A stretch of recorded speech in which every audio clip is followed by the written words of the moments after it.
ଯେତେବେଳେ କୌଣସି କାରଣବଶତଃ ତାହା ଫାଇନ୍ କାରଣ ବର୍ତ୍ତମାନ ଯେଉଁ ମେଡ଼ିକାଲ କଲେଜଟି ହେବ ତାହା ସଂଘୀୟ ବ୍ୟବସ୍ଥା ଅନୁସାରେ ଓଡ଼ିଶା ସରକାର ଏବଂ କେନ୍ଦ୍ର ସରକାରଙ୍କର ମିଳିତ ଉଦ୍ୟମରେ ହିଁ ହେବ। କୌଣସି କାରଣବଶତଃ ତାହା ହୋଇପାରି ନାହିଁ, ବିଚାରାଧୀନ ଅଛି। ଏବେ ବି ମାନ୍ୟବର ଆମର ହେଲ୍ଥ ମିନିଷ୍ଟର ମହାଲିଙ୍ଗ ବାବୁକୁ ବି କହୁଥିଲେ ଯେ ଏବେ ବି ସେଇ ବିଚାରାଧୀନ ଅବସ୍ଥାରେ ଅଛି, ସେ ବିଚାର କରୁଛନ୍ତି କରିବା ପାଇଁ।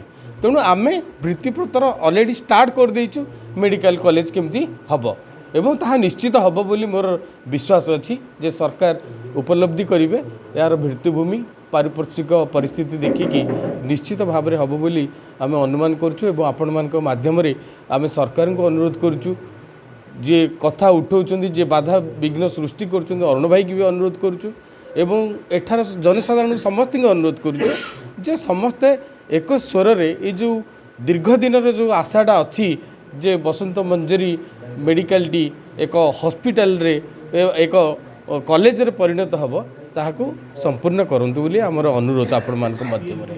ଦେଖନ୍ତୁ ଆପଣଙ୍କ ମାଧ୍ୟମରେ ମୁଁ ଅନୁରୋଧ କରିବି ଆମେ ମେଡ଼ିକାଲ କଲେଜଟି କାହା ପାଇଁ କରିବା, ଜନସାଧାରଣ ପାଇଁ କରିବା। ତେଣୁ ମୁଁ ଅନୁରୋଧ କରିବି ଯେହେତୁ ଏଠି ଭିତ୍ତିଭୂମି ଅଛି, ସମସ୍ତ ସୁବିଧା ସୁଯୋଗ ଅଛି, ଗମନାଗମନ ଅଛି, କୌଣସି ଜମି ଅଧିଗ୍ରହଣ କରିବାକୁ ପଡ଼ିବ ନାହିଁ ଏବଂ ବିସ୍ଥାପିତ ଦେଖନ୍ତୁ ସବୁଠୁ ବଡ଼ ସମସ୍ୟା ହେଲା ହେଉଛି ବିସ୍ଥାପିତ। ତେଣୁ ବିସ୍ଥାପନର ଏଠି କୌଣସି ସମସ୍ୟା ନାହିଁ। ମୁଁ ଅନୁରୋଧ କରିବି ଚାନ୍ଦପୁରରେ ଆମର ମେଡ଼ିକାଲ କଲେଜଟି ହେଉ। ଯଦି ସରକାର ଚାହୁଁଛନ୍ତି ଯେ ନୟାଗଡ଼ ଜିଲ୍ଲାକୁ ଆଉ ସୁବିଧା ସୁଯୋଗ ଦେବା ପାଇଁ ତେଣୁ ନୟାଗଡ଼ ହସ୍ପିଟାଲକୁ ସେମାନେ ଡେଭଲପ୍ କରନ୍ତୁ, ଅପଗ୍ରେଡ଼ କରନ୍ତୁ, ଆମର କିଛି ଦାବି ନାହିଁ। କିନ୍ତୁ ରଣପୁରର ଏଇ ଯେଉଁ ଚାନ୍ଦପୁର ଅଛି, ଚାନ୍ଦପୁରରେ ମେଡ଼ିକାଲ କଲେଜଟି ହେଉ। ପାଖାପାଖି ଏଠି 100 କିଲୋମିଟର ରେଡ଼ିୟସ୍ ଆମେ ଦେଖିବା ପାଖାପାଖି 10 ଲକ୍ଷ ଲୋକ ଏଠି ଅଛନ୍ତି। ତେଣୁ ନିହାତି 10 ଲକ୍ଷ ଜନସଂଖ୍ୟା ମାନେ ସରକାର କହୁଛନ୍ତି ଆମେ ସବୁ ଜିଲ୍ଲାରେ ମେଡ଼ିକାଲ କଲେଜ କରିବୁ। ତେଣୁ 10 ଲକ୍ଷ ଜନସଂଖ୍ୟା ଗୋଟେ ଛୋଟିଆ ଏରିଆ ନୁହେଁ। ତେଣୁ ଆଶା କରୁଛୁ ନିଶ୍ଚିନ୍ତ ଭାବରେ ଏଠି ମେଡ଼ିକାଲ କଲେଜଟି ହେବ। ଆପଣ ଦେଖନ୍ତୁ ଗଞ୍ଜାମ ଜିଲ୍ଲା କୁହନ୍ତୁ, ଖୋର୍ଦ୍ଧା ଜିଲ୍ଲା କୁହନ୍ତୁ ଏବଂ ନୟାଗଡ଼ ଜିଲ୍ଲା ମୁଖ୍ୟତଃ ଦେଖନ୍ତୁ 3ଟି ଜିଲ୍ଲା ଉପକୃତ ହେବେ।